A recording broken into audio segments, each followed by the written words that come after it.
Hello everyone.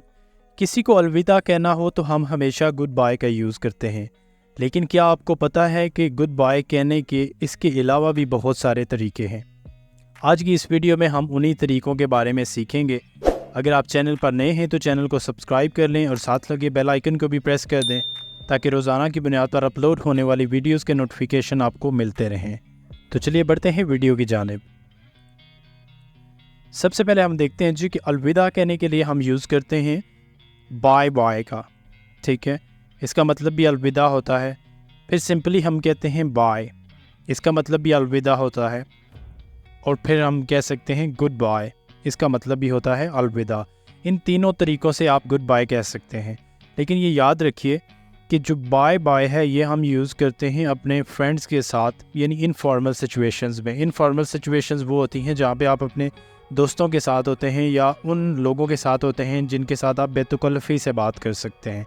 तो वहाँ पे अगर आपने अलविदा कहना हो तो आप बाय बाय का यूज़ कर सकते हैं, जबकि फॉर्मल सिचुएशंस में आप बाय का या गुड बाय का यूज़ करेंगे। ठीक है, अगर आपने किसी को विश करना हो कि आपका दिन अच्छा गुजरे तो आप उसके लिए कहेंगे have a nice day, have a nice day. अभी के लिए अलविदा, इसका यूज़ आप तब करते हैं जब आप किसी को छोड़ के जाने लगें, यानी आप कहीं किसी को मिलते हैं और आप उससे इजाज़त लेते हैं, यानी अभी मैं जाना चाहूँगा या अभी मैं जाऊँगा, तो आप कहेंगे अभी के लिए अलविदा, यानी फिर मिलते हैं। तो आप कह सकते हैं bye for now, bye for now यानी अभी के लिए खुदा हाफिज़।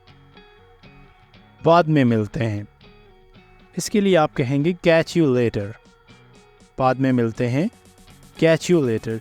ये भी एक तरीकाकार है किसी को गुड बाय कहने का। बाद में मिलते हैं, कैच यू लेटर। अपना ख्याल रखना, गुड बाय की जगह आप ये भी कह सकते हैं किसी को अपना ख्याल रखना। जब आप जाने लगे या कोई जाने लगे तो आप उसको कहते हैं टेक केयर, यानी कि अपना ख्याल रखना। ये भी एक तरीकाकार है किसी को गुड बाय कहने का। टेक केयर, अपना ख्याल रखना या अपना ख्याल रखिएगा।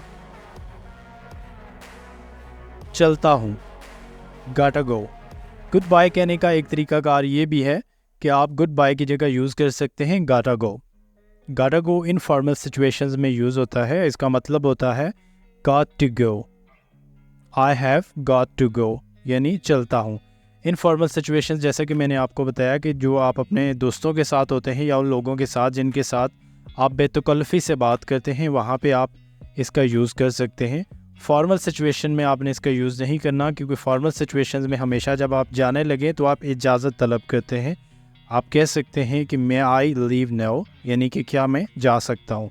लेकिन जहाँ पे इनफॉर्मल सिचुएशन हो, आप अपने दोस्तों के साथ बैठे हुए हैं, तो वहाँ पे आप कह सकते हैं gotta go, यानी मैं चलता हूँ।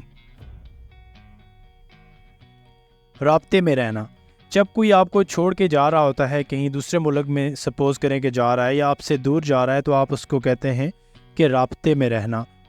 इसको इंग्लिश में आप कहेंगे keep in touch, keep in touch यानी बातचीत करते रहना, भूल ना जाना।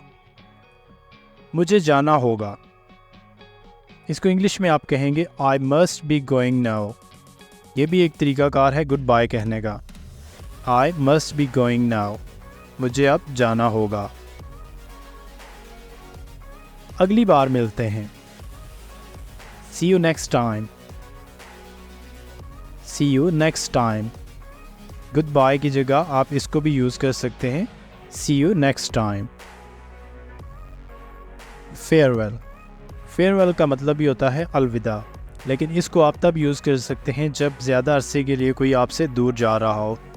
मान लीजिए कि आपके स्कूल या कॉलेज में जो सीनियर क्लासेस होती हैं, जब वो अपनी स्टडीज़ कंप्लीट करके जाती हैं, तो उनके लिए आप फेयरवेल का वर्ड यूज़ कर सकते हैं। या आपके अजीज़ व अकारब जो किसी दूसरे मुल्क में अगर जा रहे हैं, तो आप उनको अलविदा के लिए फेयरवेल का यूज़ कर सकते हैं। फिर मिलेंगे, सी यू अराउंड,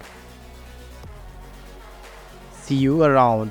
ये भी एक तरीकाकार है गुड बाय कहने का। गुड बाय की जगह आप इसको यूज़ कर सकते हैं, सी यू अराउंड, यानी फिर मिलेंगे, आपसे बाद में बात होगी। Talk to you later, talk to you later.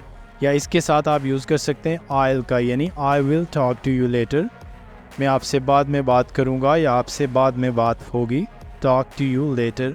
Good bye की जगह आप इसका भी यूज़ कर सकते हैं, जल्द ही मिलेंगे, ये भी एक तरीकाकार है गुड बाय कहने का।